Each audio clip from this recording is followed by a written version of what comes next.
Ladies and gentlemen, this is Professor Hamamoto, and it is February 15, year 2022, 3 p.m. Pacific Standard Time.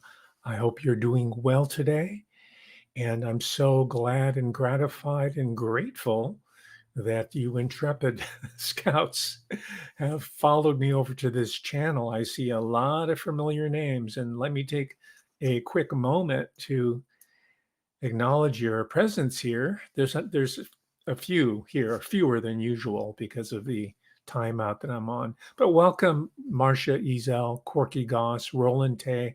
We had a conversation with Roland Tay the other day. Piper Fogel, Melissa Clearwerda. I'm sorry, I'll get your name right one of these days. I don't mean to mispronounce your name. Michael Charlie 87. Is it Solarski? I can't really make it out, but you know who you are.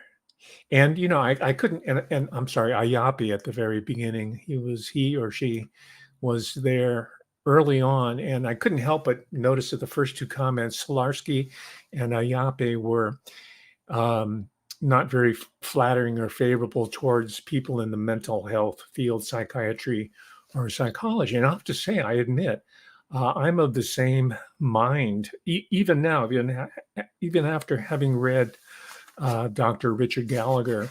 There's still some problems with his work there, but overall, I was gratified. I was happy and relieved in a way that, oh my gosh, I have to slog through another book by some psychiatrist or some sociologist or mental health specialist who are telling us from his or her own very, very limited perspective a significant problem that's not just here in the US or in the English-speaking world or the advanced economies of the West and Japan and South Korea, but globally, and not just in the modern age, but going back, gosh, since the time of the perhaps first recognizable human beings were starting to walk the earth. And, we can go on and speculate about how that came about. And I'm fascinated by it as many of you are. But I will tell you up front, you're not going to be disappointed. Just like myself, check your prejudices at the side of the door first. I know you are. You wouldn't be here otherwise. And you will see that we have a friend, an ally in the medical profession. And gosh, who knows? It may presage a change in medical science, which we really need. We need it in the pharmaceutical industry. We need it all the way through academia, which I'll get through in a moment. Because one of the reasons, I'll just tell you right now, one of the reasons why hey, Kirby Summers, how are you? One of the reasons that Michael Gallagher, he's a medical doctor trained in psychiatry. One of the reasons why he's so much more open to our perspective, and I'm assuming that we here in the chat share very similar outlooks on demonic possession and infestation and demonic attacks, right? Not just the popular culture stuff. We've seen all those movies and read all those books, but in our own lives and our own experience, so-called real life. Maybe Richard Gallagher's work here is the just like the first trucker who said, "Hey, I'm not going to." Up in Canada, I'm not going to play this anymore. All of a sudden, there's a whole tide of trucks that are really putting into question the entire legitimacy of the not just the Trudeau government, but also the whole Commonwealth power alignment, NATO/power alignment there, which, by the way, as I mentioned before, is a ritual that they have cast a spell upon us for the past 2 years in particular, but it's been going on for decades. And that's something that Dr. Gallagher does not go through. He doesn't talk about the sociology of possession. That's more my area. I want to see what he comes up with on a medical, clinical level, on a personal, individual by individual basis, and see what I can extrapolate beyond that. Because as we have individuals who live in a larger society, and they're getting these demonic energies from outside larger internalized sources out there. It might be cosmic, might be terrestrial. I'm not really sure at this point. And Gallagher, of course, doesn't go there. But the point again I'm trying to make is that I'm beginning to see a lot of cracks, fissures, right? Little tiny hairline cracks, and some of them are getting bigger and bigger in the consensus, not just consensus reality, consensus scholarship, consensus history, consensus true crime, criminology, which, by the way, I have Manny Grossman on this Thursday, which gives you a living example of how this incredible book by Maury Terry, rather, and I'm not denigrating in any fashion. I think it's one of the great true crime books that I can recall in our times here, let alone the 19th century. That's the incredible books that were being written back then about crime. A lot of them having to do with spiritism and demonic possession, by the way. But we also have, right here, Kirby Summers, someone who is breaking that consensus reality around, gosh, a whole range of activity, ranging from just abasement, human abasement of our fellow human beings, mostly targeting women, and maybe not coincidentally, a lot of these demonic attacks are also directed against women. For the most, they're overrepresented. That's not to say that men are not also possessed or attacked or infested. That's his term, not mine, by these forces. And same with Manny Grossman and Kirby Summers. They're taking these tried and true understandings and revisioning them. And that's what I want to encourage. That's what I want to facilitate, because that is what eventually will take down the larger edifice of oppression, right? All the little cracks. And you've seen the YouTubes of these dams, these bridges that collapse. People say, oh, this is gonna be forever. We've seen, pyramids, they eventually chip away all the little fissures and little cracks, and they begin to wear away, and they were supposed to be timeless and immortal. Well, these human institutions that are oppressing us right now are far from immortal, and they're a relatively recent vintage. And if you want to look at it in the long term, we've only been under the crackdown for the past 2 years, and it's been a harsh 2 years, but it's not been very long. World War II lasted much longer than that for the people in Europe in particular, not to mention the Americans. You understand what I'm saying here. So I think we can tough it out, and like these other wars against humanity in the past, we are going to get to not just survive over this current warfare, biowarfare against human beings, but we will prevail.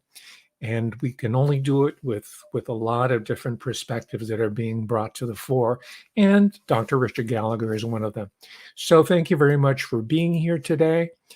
As you know, I've got the YouTube suspension. I don't have to belabor that point. So if you want to find out what's really happening, all the different channels that I'm going to be going to, updates, supplement your material, join my Patreon at $5 a month. All right. If I was canceled off this one, I was going to do an audio only recording, and I was going to post it on Patreon. The show you're seeing here, I was just going to go today and put it on it because there's an audio feature there. I cannot be stopped, and you cannot be stopped. We can't be stopped because we're stronger than the devil. We have to understand what's going on here, but we can prevail, and we will prevail. So I already mentioned the Manny Grossman appearance, and since you're here, Kirby Summers, hopefully you'll be back sometime soon too. And it wasn't because of you or because of Michael Hoffman that I was taken off the channel. It was because I came out in support of Rose McGowan.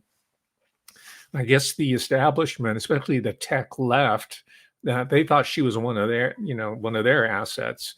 They really hate her, and so I did a talk on her pretending to be balanced about what she represents, but really all along I've been behind her all the way, even before she came out with that incredible autobiography of hers. But so they use that as, I'm just letting you know the inside story. It wasn't because of the most recent videos that I did. But also, if you haven't already, please see the James Bond Ian Fleming two-parter of last week. In fact, I'm going to go into that right now because these are breakthrough insights that I came into, and it also dovetails nicely with today's talks about the occult, demonism, and this whole body of literature that if we can tap back into it, I say back into it because we did have it once upon a time.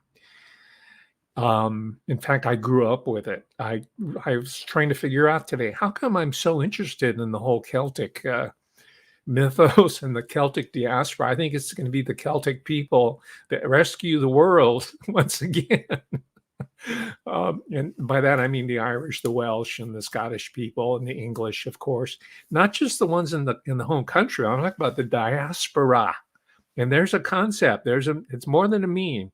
This is a concept that you're going to hear enter the language starting now, thanks to Professor Hamamoto, the diaspora concept, because I saw this interview with a Russian journalist, and he used it. He said it in Russian language, diaspora, but I don't speak the language. He was talking about the Russian diaspora, how the Russian diaspora who came to the U.S. and set up shop and were revolutionaries, later went back to Russia and Sovietized it and communized it and satanized it in after a fashion.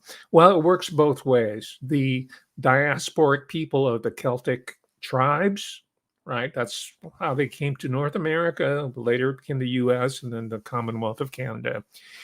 They were the ones that really set the contemporary modern civilization into motion. And they're proving their mettle, mettle. They're proving their mettle once more epigenetically. These are warrior peoples. They originally came from the north. They're Norsemen, right? Norway. There's Moscow. That was settled by red-haired people of the northern. Rus means red, Russia, right? They were the red-headed people of the north. And of course, if you know your civilizational history, and pagans and barbarians are really big in popular culture now. And but it wasn't that got me into this work here. I am looking for an alternative to what's been perverted as critical race studies. So if you talk about Celtic diasporic studies or the Celtic diaspora, that will negate what we are hearing about in the conservative news. And it's just a bunch of, let's make fun of these people, CRT, blah, blah, blah. It's, Stu Peters and Dan Bongino and Ben Shapiro. These are the make fun artists, and they're not really getting us anywhere. So instead of making fun of CRT, and by the way, I was one of the individuals that helped cultivate and bring out what's now called critical race theory. I know personally, professionally, I know most of the people who got it underway. This has been a 20-year process. I know Michael Omi and Howard Wynot. They wrote a book called Racial Formation in the United States. I know both of them. Okay, I've been in Michael Omi's office at UC Berkeley, right? He's in ethnic studies there. Anyway, I'm just, not to brag on myself, but I'm saying that I understand from the inside out what this represents. So having that institutional knowledge, I'm saying let's bring out the Celtic tribes to negate CRT, Celtic diaspora. And by the way, not just don't feel left out. If you're Siciliani or French or Huguenot, that's another group, diaspora group that's very, all diasporic groups moving around the world, going to a new location in order to be free and sovereign, to live their lives relatively free of danger and harm and assault, dispossession, slavery, murder, homicide. That's humanity right there. So let's turn CRT on its head. Let's not even turn it on its head. Let's just push it outside. Just push it away. We're going to talk about the Celtic diasporic revival. We're seeing it in the truckers. They're mostly people from the British Isles. I'll guarantee you, Scottish, Irish, and Englishmen. There are a few, other groups as well. It's a community, truly a multicultural liberatory event. And by the way, that's the reason why we're going to win. That's the reason why, because we have epigenetically this heritage, centuries long heritage of fighting the oppressor. And now we've rediscovered it. And the reason I'm giving this long-winded introduction is because that I came to this understanding through my rereading of Ian Fleming, who, as I told you last week, that's why I'm encouraging you to watch that two-parter. He himself is a Scotsman. He's Scottish. And so is James Bond. And as one of you put in the comment, you picked it up. So is Sean Connery. That's why Ian Fleming, I think he was still alive when that was being cast, the first movie, Casino, I think it was Casino Royale, was it? The first movie, he said, no, I want Sean Connery. He's a good actor. And I think he was like an Arnold Schwarzenegger, a muscle bodybuilder, not a muscle man, a bodybuilder, true proportion bodybuilder, Mr. Scotland or Mr. UK, I can't remember, but that's where he comes. But he's also incredible actor, But he's Scottish as well. And I'm sorry if I'm going over this and belaboring the point there, but it intersects with what I'm talking about here, because it's those people that of the British Isles, let's call them the Celtic tribal peoples, and they were fighting amongst themselves. I realized that, and they were, trying to get over on each other for millennia. They've always been in touch with the spiritual, they don't call it a cult. They said, this is our world. This is the Wicker Man. This is the cunning folk. This is our lore. The pre-Christian, and of course, when Christianity was made the official religion, about the war between Catholicism and Protestantism. But the pagan age, let's just call it for the sake of convenience, it never went away. Those ideas and the understanding of the spirit world, let's call it, never went away. And it's really going to be important. It is important to our own survival and our own prevailing over the forces of bio-oppression there, which, by the way, they are also operating on their own occultic principles, which I'll illustrate shortly. In fact, let me just tell you right now, one of the first writers, thinkers, I don't know what his training was. I think he might have been I don't think he was a medical doctor. His name was Österreich, German, and he was a professor at University of Tübingen, which is in southern Germany. Sorry for mispronouncing it. I'm not very good with umlauts, even though I study German. Tübingen. All right, but it's a medieval university now. This is like the real straight up university. This is not like University of California or even Yale or Harvard. This is like really like medieval stuff, right? But he taught there, and over 100, well, it's about 100 years, he was the first guy to write about demonic possession. So this has been part of the literature for almost a century now, not just the popular literature, which is where I'm drawing a lot of my inspiration from, but from the medical literature, from the scientific literature, if you will. The problem was when the supernatural, the occultic, the bedrock, the folkloric, and I'm using the Celtic tribe as sort of a symbol for a stand-in, right, for all of those valuable, important, because it's true from people who come from India, Japan, Vietnam, the Pacific Islands, from Southern Africa, all of it, very, very, very similar, right? It's universal. It's a cultural universal, and anthropologists have never been able to figure out how come people who are so separated geographically, linguistically, culturally, and slightly different so far as their genetics, or how come they all share this fascination with demons and spirits and entities? Well, maybe it's real. That's why. Could that be a possibility? Yes, it is. And you know who says so? Dr. Michael Gallagher himself says it is real. This is the reason why his colleagues, psychiatrists, and he names a couple of them because there's a little bit of a inside battle amongst the experts. So one guy in particular, he names Mark Scott Peck, M. Scott Peck, also a psychiatrist, who says that The demonic possession. This is a book in 2000, which I have 2005, that says it's an academic book. This is not is not an academic book, but I'm sure he has research academic papers that support his stance. But Peck's book says that, well, this is just an unusual case of demonic possession. It's an unusual case of purely mental or psychiatric psychology problems, right? Of course, he's a psychiatrist. And Gallagher says, no, see, I'm telling you, thank you for hanging on there and not not tuning out just because it's a psychiatrist I'm going to be talking about today.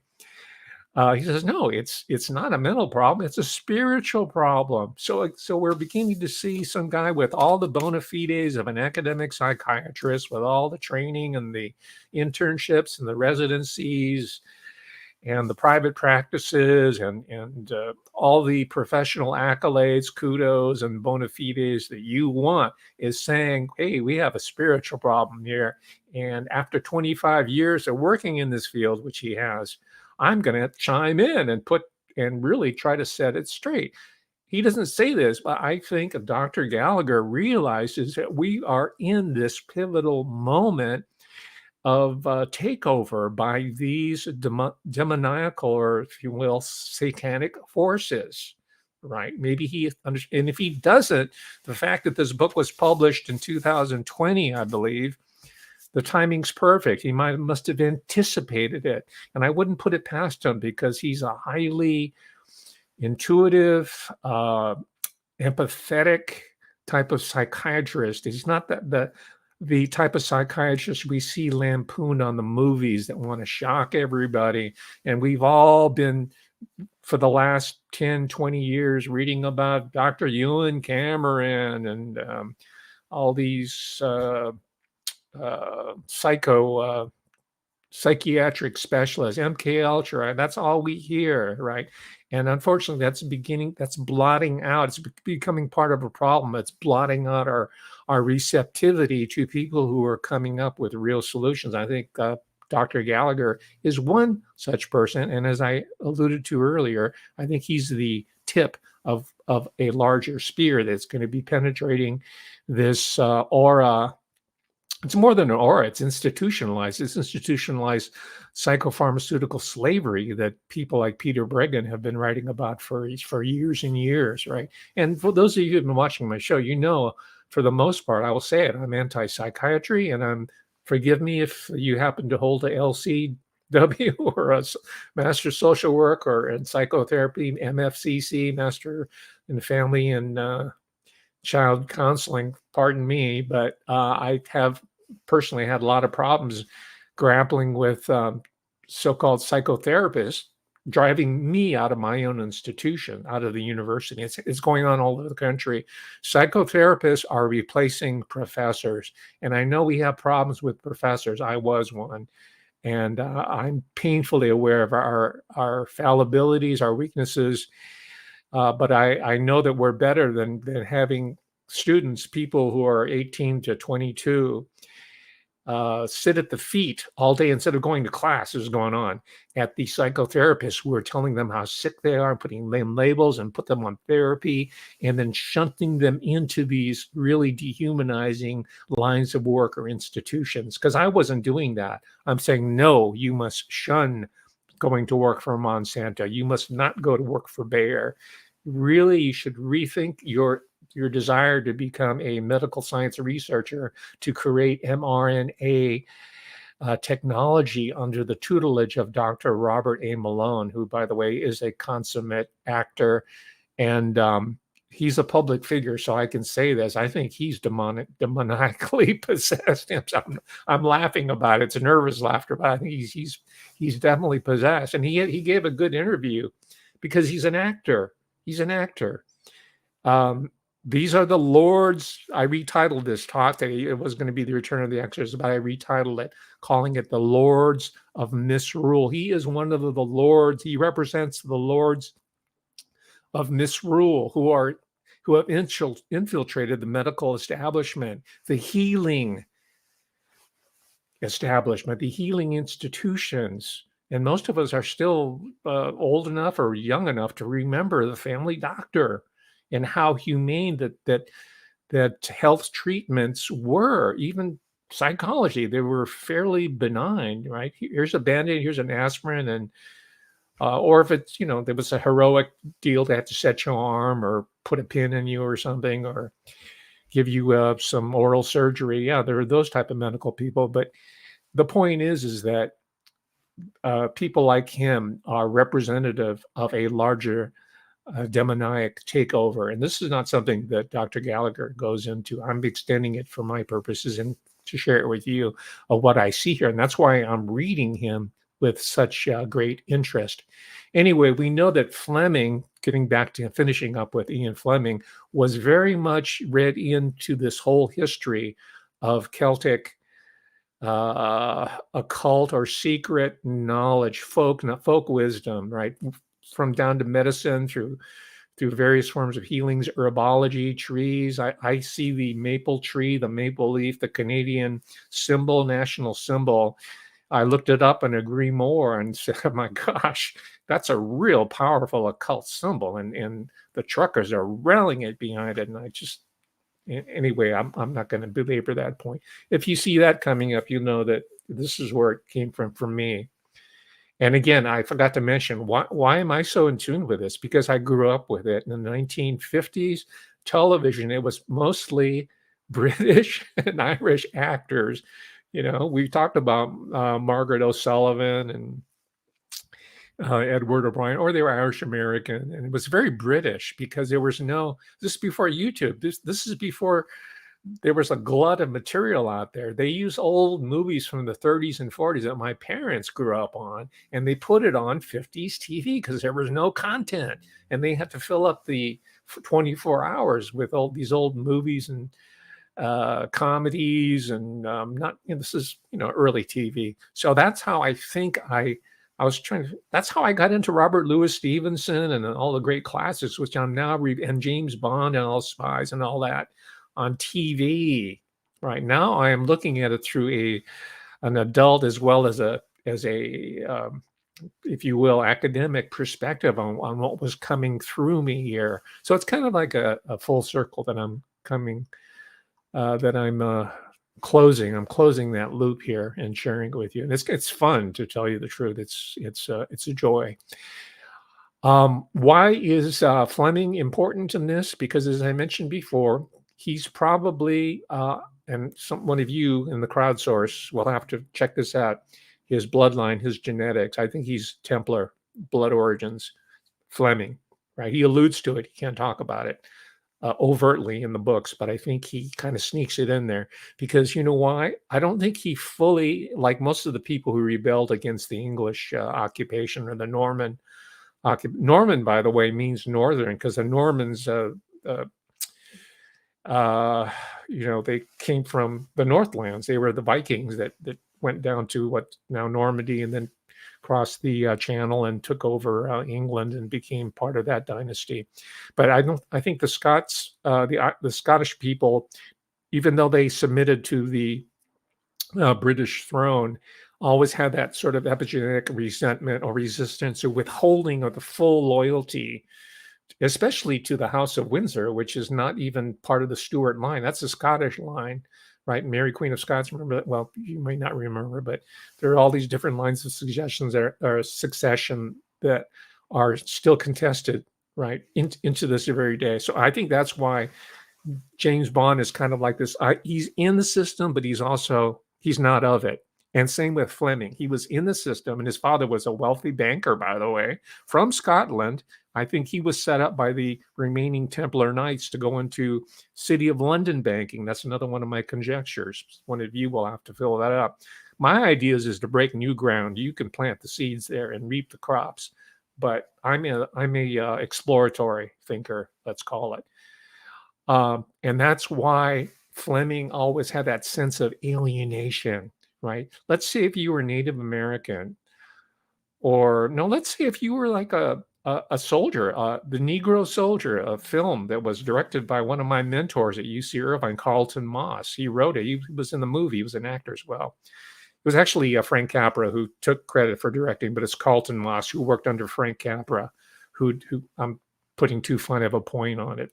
But just take the position of look from the standpoint of the Negro soldier during World War II, second class, third class citizens in America, but they said you have to join the army and go overseas to fight against fascism, right? So there's a little bit of dissonance there. They're not free at home. And by the way, Nazi propaganda, Japanese propaganda knew about what was going on in the US, and they used it in order to get in the heads of the Negro soldier. That's why the propaganda movie had to be made to get Black people, colored people, African American people to join the army, because it's not our fight, right? So I'm using that analogy with the same sense of alienation that someone like Ian Fleming maintained and embodied in his fictional character, James Bond. Okay, so it's about banking. And why is this important? Because we're locked into this loop. I call it and I don't mean to put him down, because I read the book and it was highly influential in my own intellectual development, my own understanding of how banking, fractional reserve, Federal Reserve, private banking, Rothschild, Warburg, all the names by now, ad infinitum and ad nauseum. That's part of the problem. Let's get over the nausea and get into solutions, right? But we're in this G. Edward Griffin spin cycle. The book's been around only since 1994. That's not a long time. I thought it was earlier than that, but I checked it out. It was published in 1994. But that's the book that people wave in front of. Oh, yeah, I read this. Or none dare call it conspiracy. I mean, gosh, come on. And I told you last week, the geopolitical locus has changed from the city of London to the Caribbean, to the Bahamas and Panama. How do I know that? Because the Panama Papers were dropped 4, 5, 6 years ago. How do you think Epstein is being funded? How do you think Wexner is being funded? How do you think all those people, the Barr family, BARR, and you name it, on and on and on and on. It's through these Caribbean banks, the probably Bahamian banks, and who was giving us an early glimpse into the milieu. I'm sorry, I'm exaggerating. The milieu, the region where this is going. That was Ian Fleming. He had a house there. It's called Goldeneye, which he later passed on to one of his bastard children, Chris Blackwell, who founded Island Records, who made Jamaica into a hippie haven, ganja, right? And all the while they can sneak in that all that money, all that illicit, all those shell corporations where all the former Wall Streeters are putting their wealth and funding all the foundations on the left and the right, Republicans, Democrats, doesn't matter. Those are the ones who are paying. That banking system is what's paying for all these DAs and these corrupt prosecutors and people in the DOJ and elected officials, mayors, especially in all the red states. That's how it's being financed. Do you understand why this is important? It's not because I'm into James Bond, although I am in 007. I think the firearms and the cars and the girls, it's all in the food and the gambling. Oh my gosh. I wish I was Austin Powers. But this is what it's about here. That's and toward that end, I forgot to mention, next, not this coming Thursday, but the following Thursday, I'm having a all new guest. His name is Parker Thayer. He's with the, what is it called? What's the name of his organization? CRC is the initial. Yes, he's with the Capital Research Center.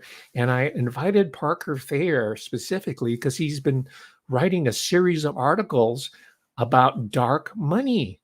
And I wonder if Parker Thayer knows about the Panama connection. They're talking about, the Capital Research Center does Influence Watch. They do podcasts. They're trying to show where the money's coming from and where it's circulating to, in order to have captured all our significant institutions, not just banking, but the university, the medical system, insurance, all the major, the unions, of course. It's being done through this Bahamian, Panamanian, Caribbean, Flemingish banking system there. I'll find out when we talk if he's aware of that. And that's on a very, because now we know the source. Now we know the geographic source. So, with all due respect to Mr. G. Edward Griffin, we're going to take your work and we're going to build on it. Right? We'll use that as a foundation, and we're going to update it to the 21st century, 2022. And as you know, the special prosecutor finally released a report that says, yes, these people were spying on the Trump candidacy as well as the presidency. So, even though I'm being moved around from channel to channel, I feel very good about where we're going, and I hope you do too, because even people on our side, they thrive off making us depressed. And you hear Mike Adams, the so-called health rangers, oh yeah, we got to close down all the airports. This is like 2 years ago. We got to close all the airports. Millions of people are going to die, and it's doom and gloom. By the way, will you buy my storable foods? Right?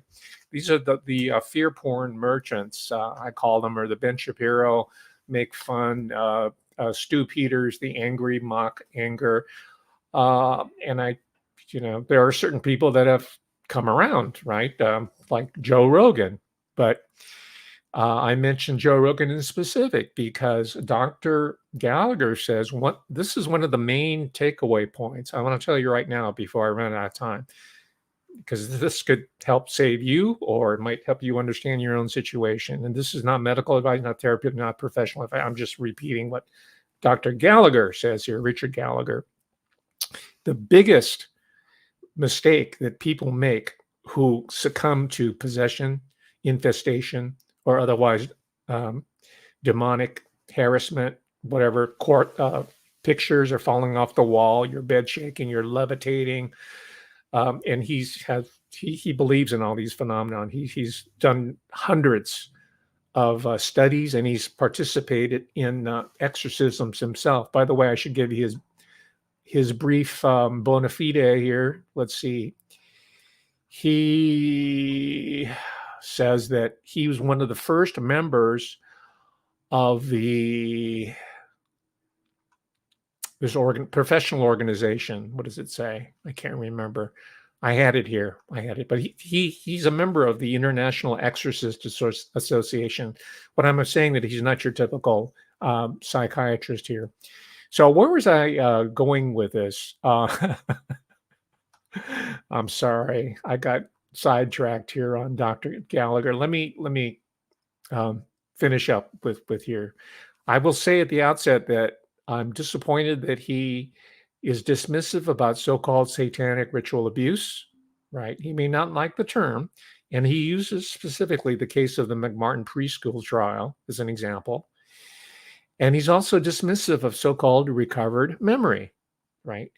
But I thought about this. I said, well, you know what? I think maybe this could be a strategic approach for Dr. Gallagher, because if he said, yes, I believe in it, or I'm fully behind this whole idea of recovered memory, people are going to dismiss him out of hand without him being able to put his argument forth.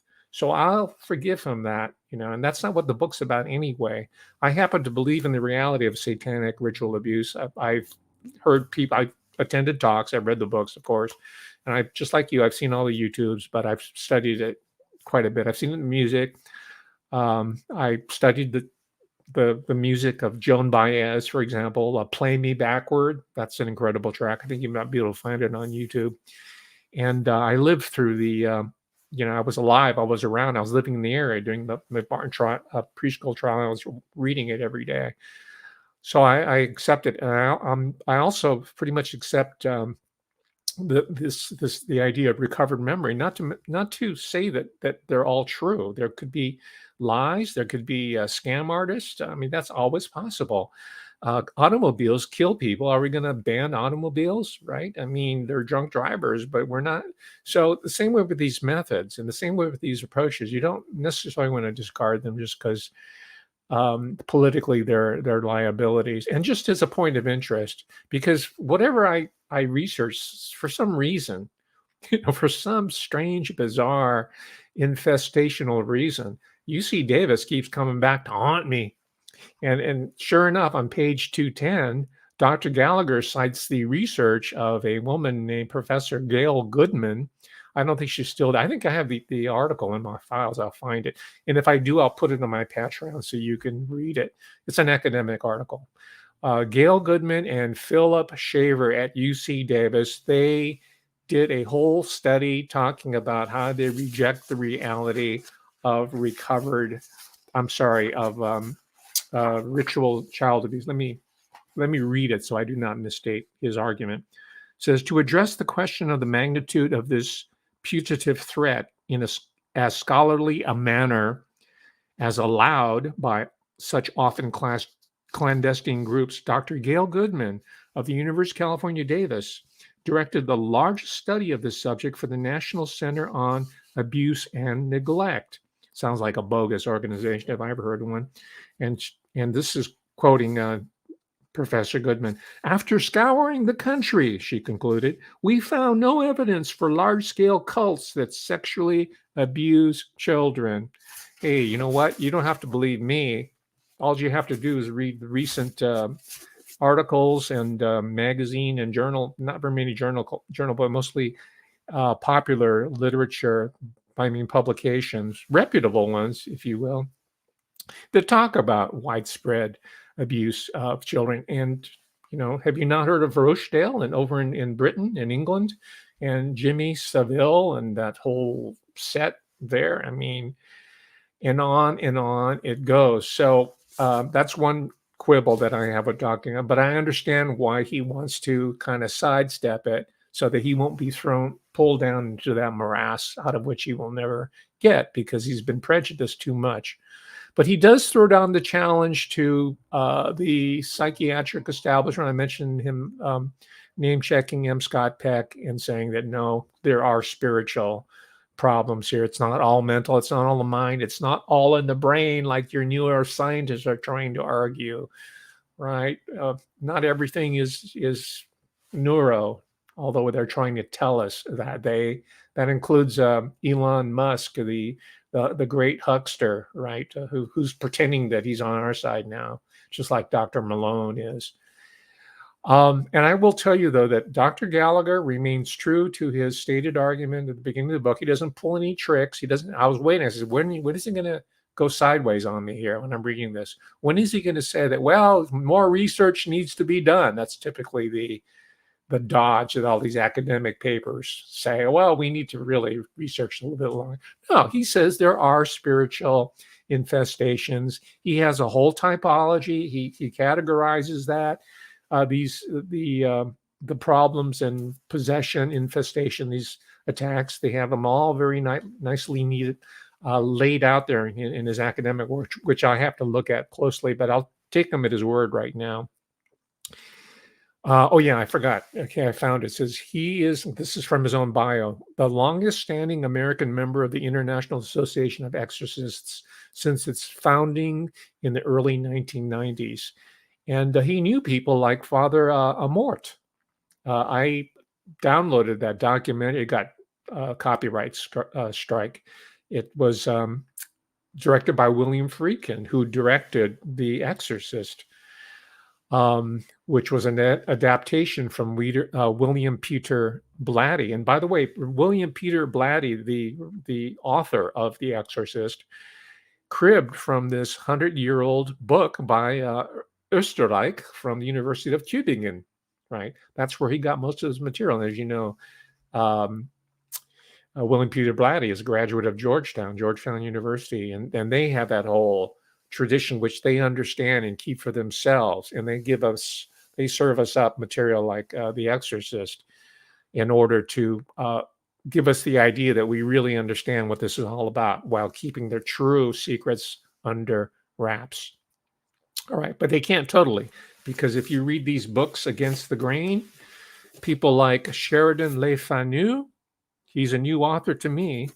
I read and saw the movies by Robert Louis Stevenson. I get the Oxford, if you're interested, the Oxford editions, right? Oxford University, or the Penguin editions.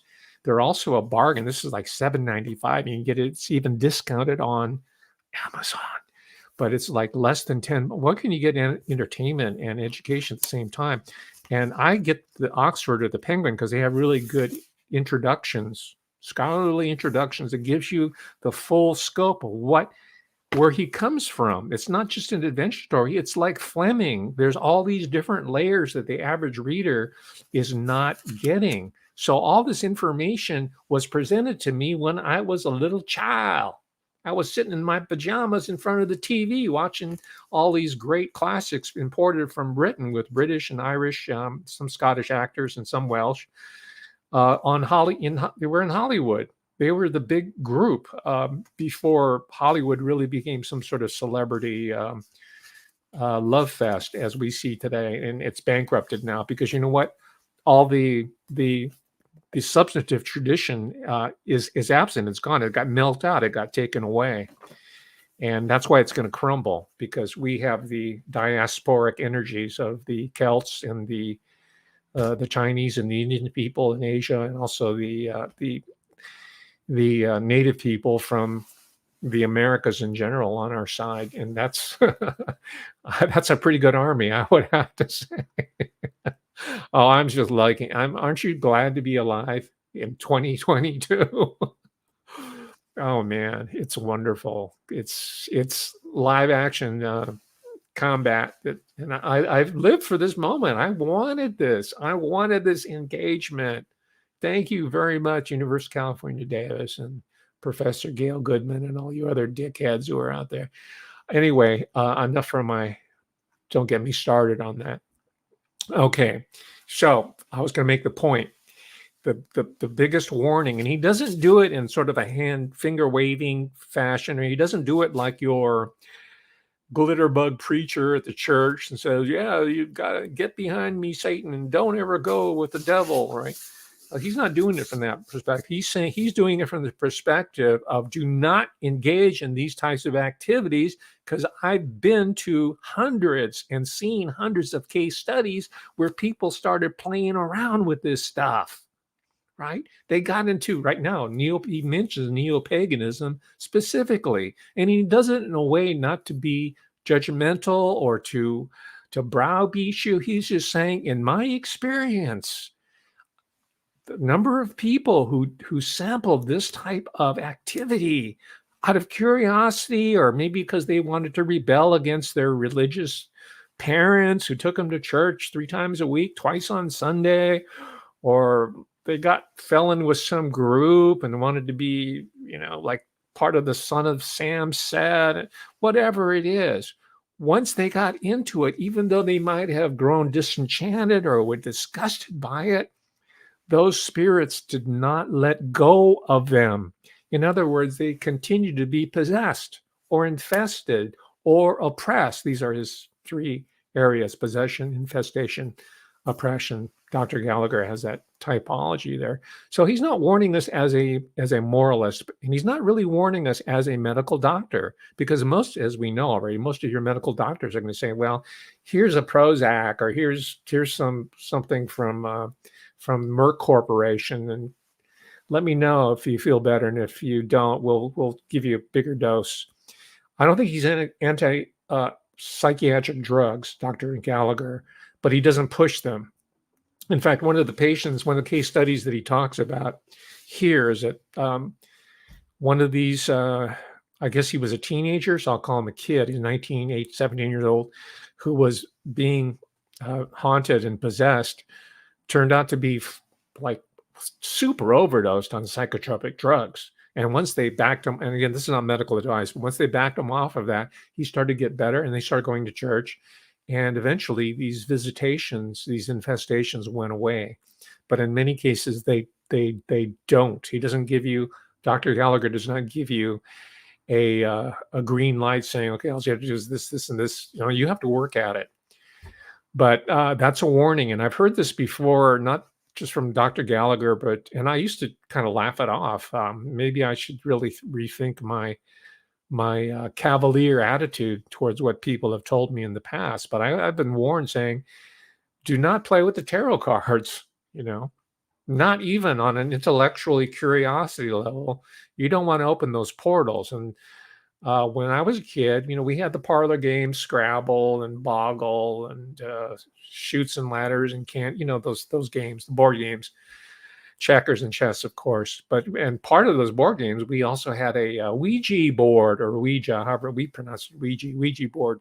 And that was big in the late 19th century, early 20th century. And by the time we got it, it was all sold on TV. Remember, I'm a television nut, and that's where I got to see all the Arthur Conan Doyle and Robert Louis Stevenson, and later on even Dennis Wheatley.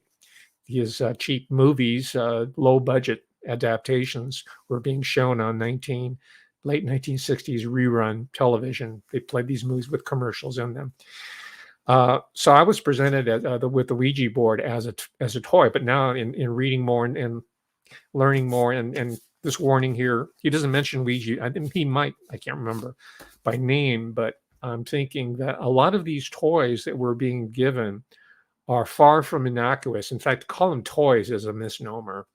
And I said, yeah, of course, because I've done the cultural forensics on a lot of toys like Legoland, right? These are like mRNA. It's telling us how we're going to recombine your genetics and humanity in general. That's why Lego went from being an innocuous, a real toy, a building block, and later became a model for the New World Order genetics, Dr. Malone type genetics.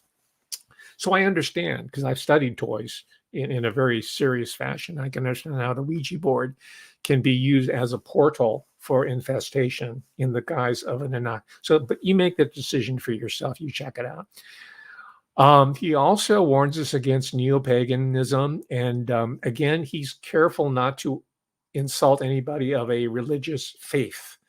And Wicca, W-I-C-C-A, is recognized in the government and the military, and all the social institutions, the university recognizes Wicca as a religion. So if you say Wicca is this and Wicca is that, you're going to be accused of being a religious bigot.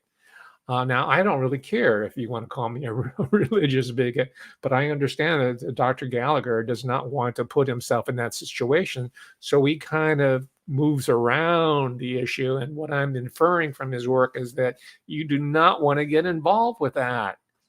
And I saw the workings of Wicca, again, at the University of California. The whole place is infected by Wicca religion. And I don't think it's the only university that's involved with it, right? CRT is not the problem, Ben Shapiro or Stu, whatever your name is. I don't know where the hell you come from, and you shoot to the top, or Dan Bongino. Yeah, I know you're a cop and all that. Oh, whoever else is up there. That's not the problem. Maybe that's why they put all these little laughable talking points in front of your face, so you will not look at the real hardcore evil that's taken over these institutions and making these 18 to 22-year-olds really vulnerable to have their souls and their intellects and their bodies and their spirits taken over. All right. And I think Dr. Gallagher, maybe I'll be fortunate enough to interview him. I'd like to have this discussion with him. I think we would both benefit from it. Okay, I'm going to try to hurry it up here, right? Let me wind up by returning to the literature, to fiction. Fiction is not fictional. Fiction is more real than real. I mentioned Dennis Wheatley, and he's an author that I have become enamored of recently. He was by far much more popular than Ian Fleming ever was, but he preceded Fleming by a half generation or a generation. In fact, I suspect, this is a conjecture, I don't believe, this is a conjecture. I think Ian Fleming, as a secret agent, right, MI6, MI5, brought in military intelligence, being brought in to take the torch, the baton, or let's call it a torch, like Frankenstein's castle, appropriate. He took the torch from Dennis Wheatley, who was also from British intelligence. Boy, I'm going to really enjoy reading this book. I was breezing through it. It's like it's over 700 pages. It reads really well.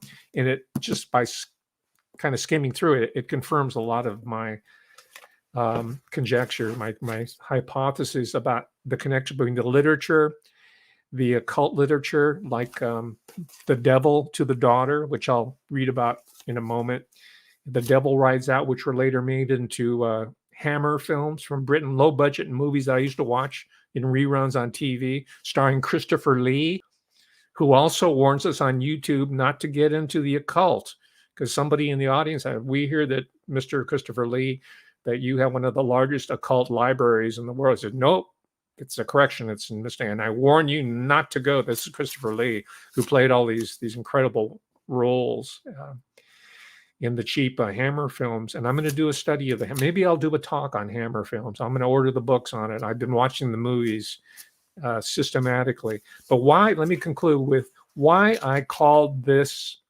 talk The Lords of Misrule, and why are all these entities coming to plague individuals and humanity and all of us? Why have they been doing this, and why have they been getting the upper hand until recently? We've slapped their hand. Get behind thee, Satan. And we're going to send them back into the sulfurous pit. Why is this? Because as Dennis Wheatley, I was reading this book at the same time. I was reading Richard. I was reading this to relax from this, and it turns out they complement each other. Why are they doing this? Because the satanic forces, the ones that have been called upon by NATO, the United Nations, and all these globalist entities, these banking institutions, and their physical manifestations are your Klaus Schwab and all the people that we make fun of, right? They represent these larger dark forces, and they're therefore, and they're a part of what Dennis Wheatley characterizes as being the lords of misrule. In fact, Satan is referred to as the Lord of Misrule. Satan is here to put us into jeopardy, into anxiety, a perpetual state of fear, to infest us, to occupy us, to possess us, in order that he may be able to rule these secular institutions, government, education, military, banking. He is known as the Lord of Misrule.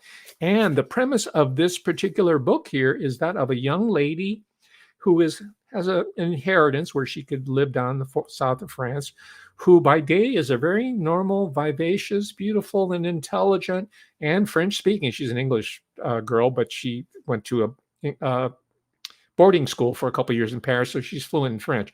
So she's got she's got the complete complement of all these great attributes in the daytime, but at night she's possessed by the demon, and her neighbor figures this out. So they call in from who's a military man from up north, and they bring him in as an exorcist to treat with her. And so they have this discussion amongst themselves of what's going on here. And so this woman, her name is Molly, intelligent, older woman whose husband had passed away. She's a widow living in the south of France. So she's having this discussion with her 23-year-old son, who is kind of naive. He's like 25 something. He doesn't really understand the reality of the devil. He missed the war. He was not in military service like his father's grandfather. And he had been kind of coddled and spoiled being at public school and all the private tutors. So his mother's saying, you are quite wrong about that, John. He says, the people who direct these circles really are the henchmen of the devil. The sexual excesses that take place under their auspices are only a means to an end, a focus for concentrating evil forces which they can use for the furtherance of their own wicked designs. You must have read at some time that in the old days, the devil often was referred to as the Lord of Misrule. Here's the lesson for you and me. The object of these high-up Satanists is to deliver the world up to him, and the only way they can do that is to cause the breakdown of good rule so that misrule may take its place. With that goal, they do everything they can to foment wars. Ukraine, anybody? To foment wars, class hatred. Antifa, anybody? Black Lives Matter? No. How about Celtic revival? To foment wars, class hatred, strikes, and famine, and to foster perversions, moral laxity, and the taking of drugs. There is even reason to believe that they have been behind many of the political assassinations that have robbed the world of good rulers and honest statesmen. John F. Kennedy, Bobby Kennedy, John F. Kennedy Jr. All right. I don't care what you say about them. They're working on behalf. Political assassination that robbed the world of good rulers and honest statesmen. And naturally, communism has now become their most potent weapon.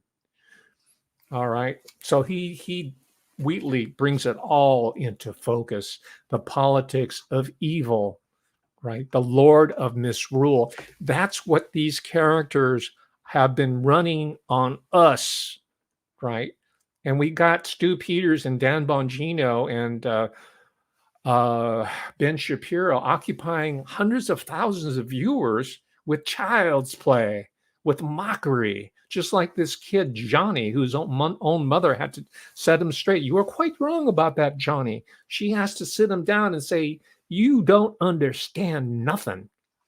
Because he's mocking him. He's kind of making light of it. Who believes in this type of this fiction in a world of science and of advance, right? So there's your Dennis Wheatley. Highly recommend it. I'm reading it really slowly because I'm savoring the language of it, and it's all part of this larger cultural forensics approach to winning back our freedom and sovereignty as human beings. For you and for me, we can do it because we're figuring it out really fast. Thank you very much, ladies and gentlemen, for being here today. Share this talk with the world. Man, I'll meet you at the top. All right. Thank you very much. See you soon.